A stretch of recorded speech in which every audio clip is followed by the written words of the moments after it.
Hey everyone, welcome to Broadband News. So there was an interesting acquisition today where Charter Communications is acquiring Liberty Broadband. I'll be right back with more.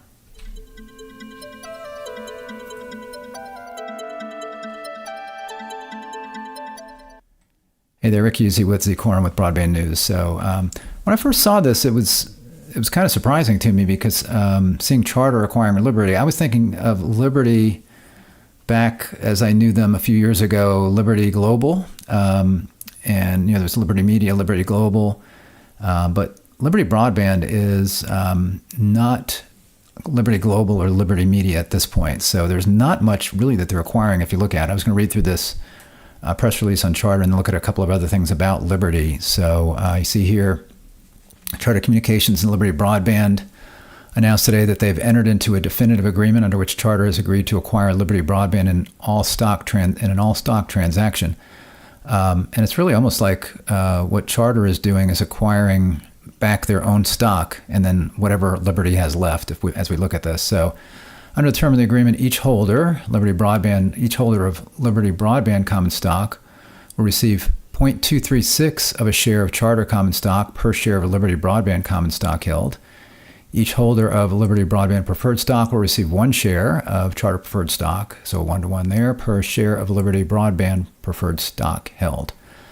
Liberty Broadband's principal assets currently consist of approximately 45.6 million common shares of Charter, and its subsidiary, GCI, which is Alaska's largest telecommunications or communications provider.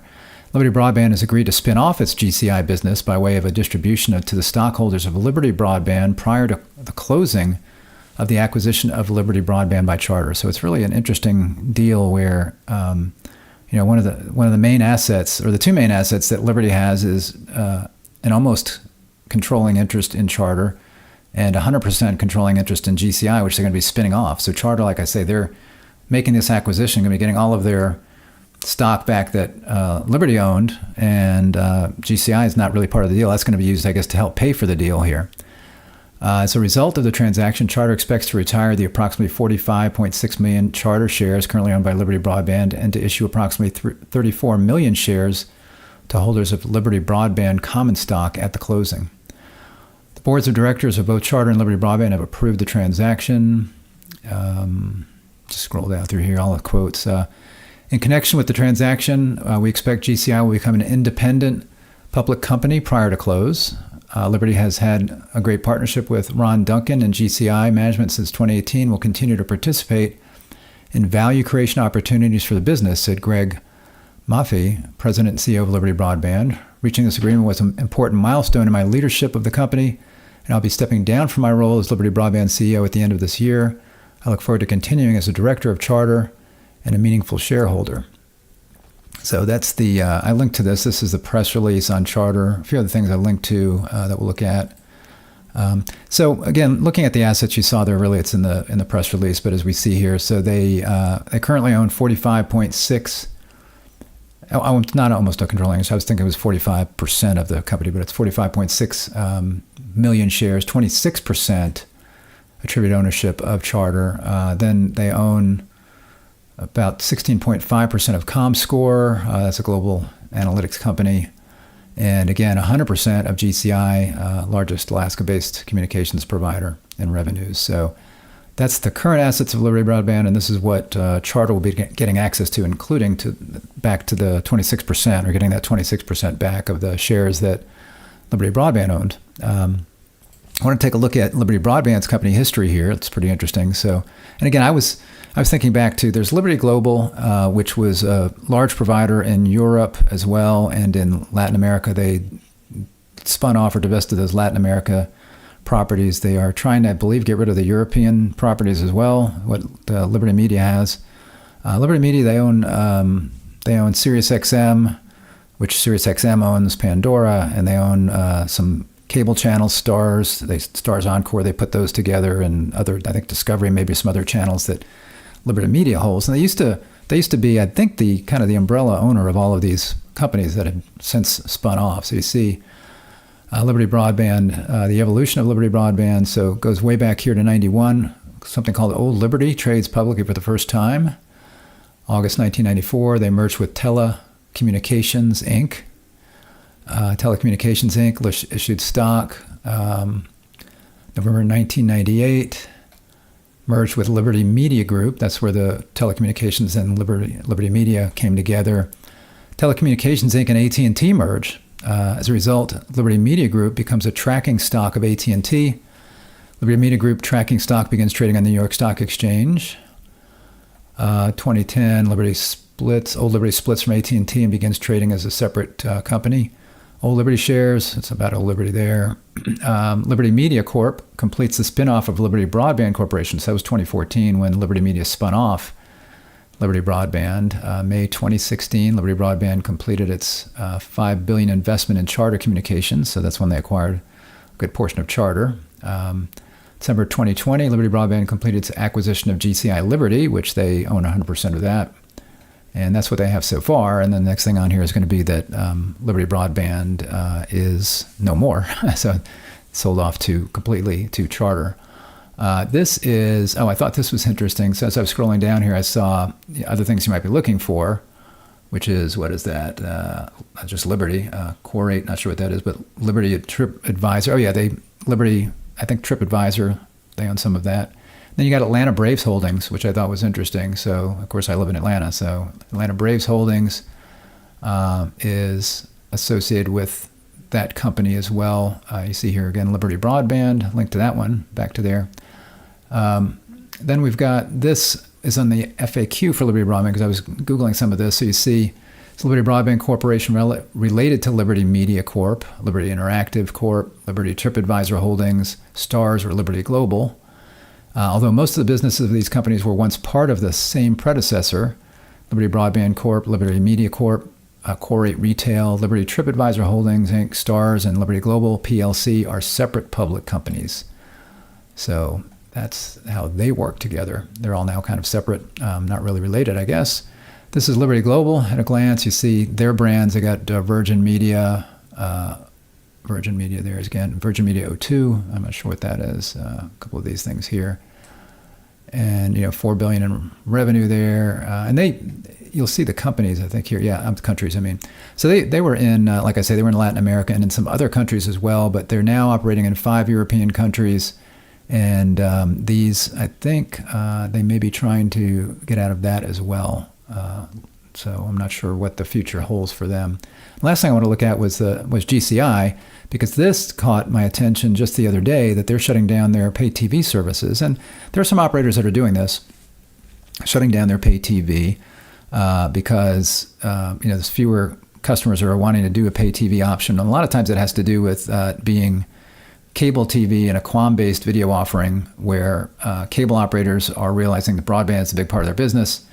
And if they can shut down the cable TV, which is provided over the same, or using the same spectrum that they use for broadband, not the same, different spectrum, a different slice, if they can shut down that pay TV, then they can reclaim that and provide faster speeds. They can do high splits and those kinds of things to be able to provide more broadband, faster broadband services through DOCSIS 3.1 and some other kinds of changes they can make where they can, again, do these high splits. So they are doing that. So you see here, they're going to shut down pay TV services. So this was just the day before this announcement by Charter that they're buying Liberty Global, which owns GCI. So I'm sure it was kind of all related that this was sent out about the same time, just the day before, saying, hey, we're getting out of the pay TV business. So you see GCI confirmed that it's informed its video customers it will shut down its TV offerings by mid-2025 and allocate more of its resources toward broadband and mobile. The coming shutdown spans both Choice TV, GCI's legacy pay TV service that uses older QAM-based devices such as TiVo boxes and is limited to a handful of rural markets, and Yukon TV. Yukon TV is a newer app-based streaming pay TV offering that runs on a range of devices, including Apple TV boxes, certain Amazon Fire TV devices, and several Android TV-powered devices, including the EV Pro or Evo Pro from Colorado-based Evolution Digital. So it's interesting that sounds like the QAM-based service was limited to a handful of rural markets, which may have to do with the fact that those markets maybe didn't have as fast a broadband offering there, weren't able to, so they kept that there longer. And they may have been in other areas converting over to IPTV so they could increase the speeds in some of those areas where that was feasible. I don't know, but So they were already in the process. They've been switched some things over to streaming TV, but now have made the decision to completely exit that. And that may have to do, again, with the fact that they're now going to be spun off as their own company, and they're looking at video revenue versus broadband revenue and trying to decide, is it worth it? Now, I wanted to mention here, I didn't pull it up, and I'll go ahead and link to this as well in the description. I'll pull it up now.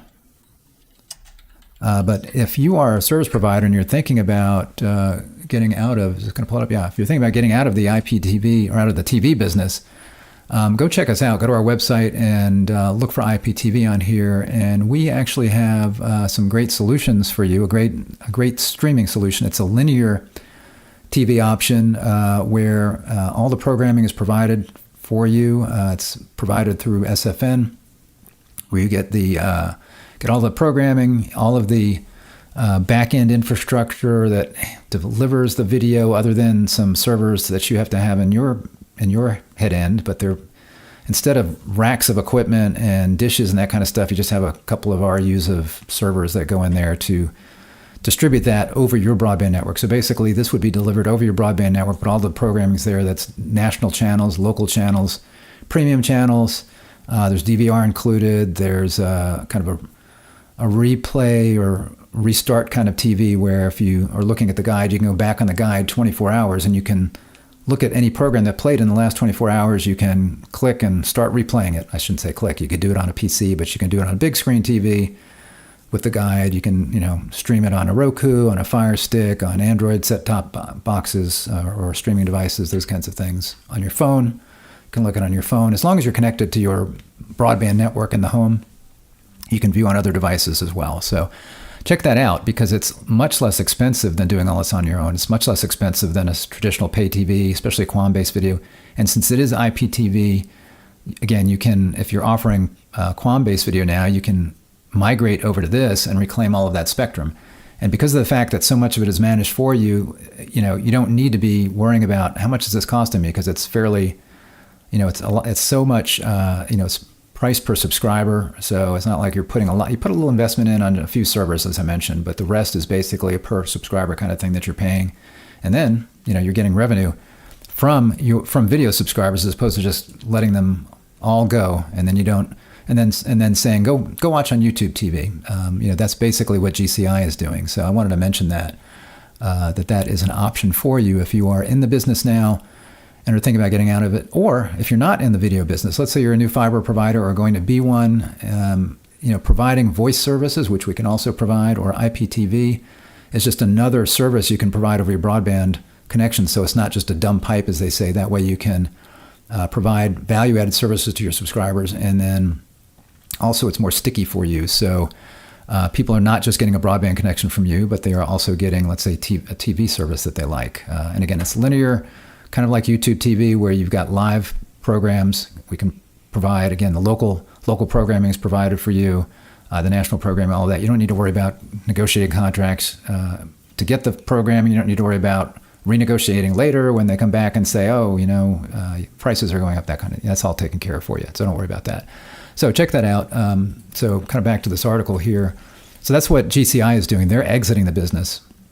And it could be because, again, having to deal with programming and maybe some of the technology they have in there to deliver it is more expensive than it might be, let's say, if they got it through somebody like us, where it's all managed for them. So they've made this decision to kind of offload that and get out of that business. Let's see. So the coming shutdown spans both Choice TV, GCI's legacy pay TV service. I mentioned this, didn't I? Yeah. Okay. Right here.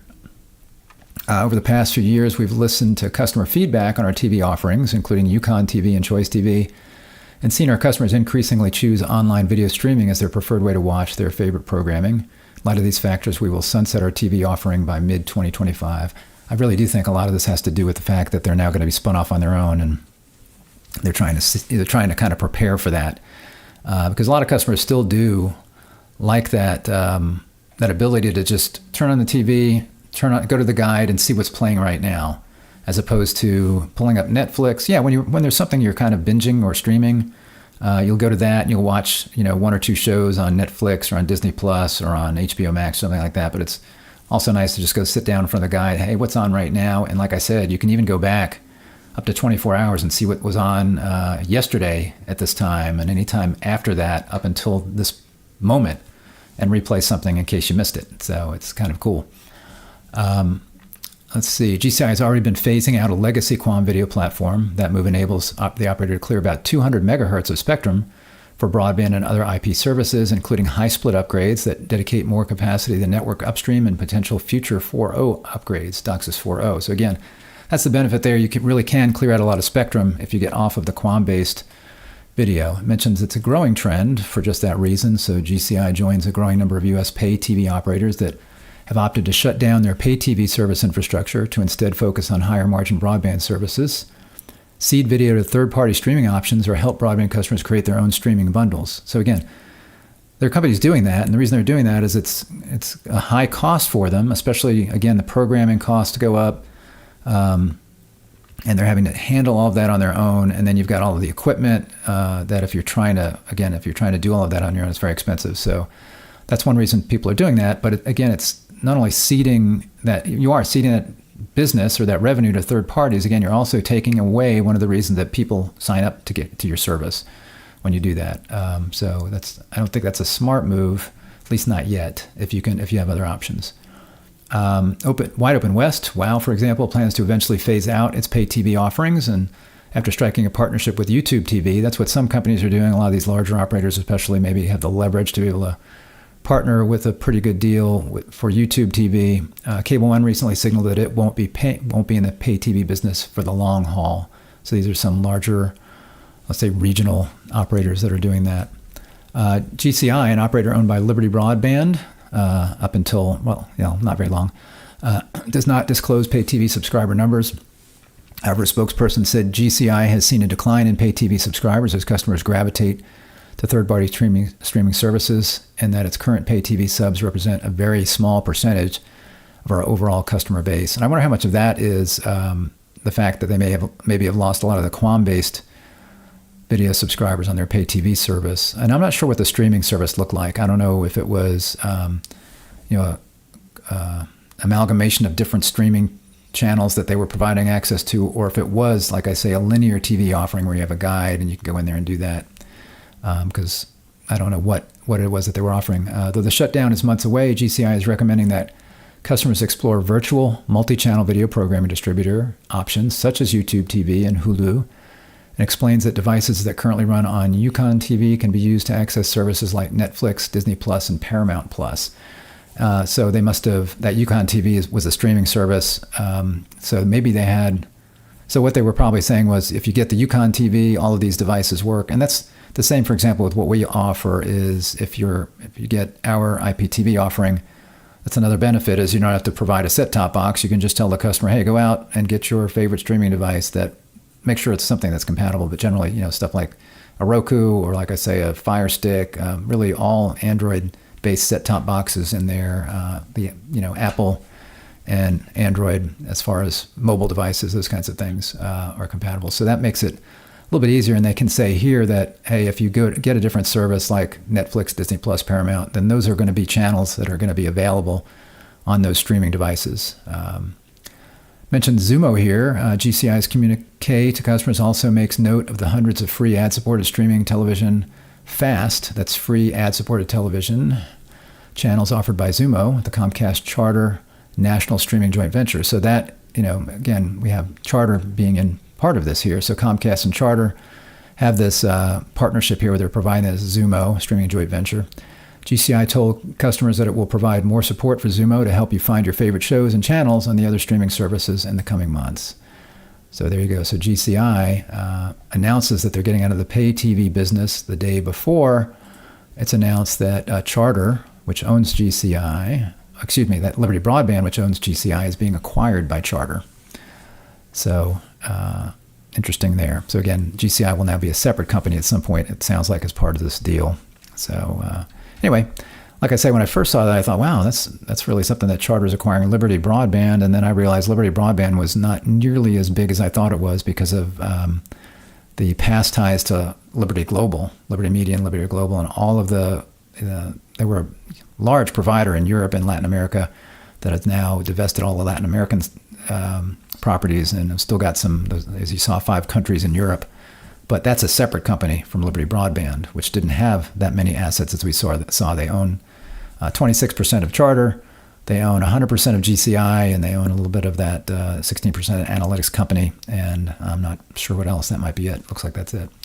Thanks for joining. I appreciate it. If this was news to you and helpful, if you'd give me a thumbs up on the video, I would like that. And if you're not subscribed to our channel, go ahead and click the subscribe button, ring the bell, and you'll be notified when I'm live. And I will see you the next time that I am. Take care. Bye-bye.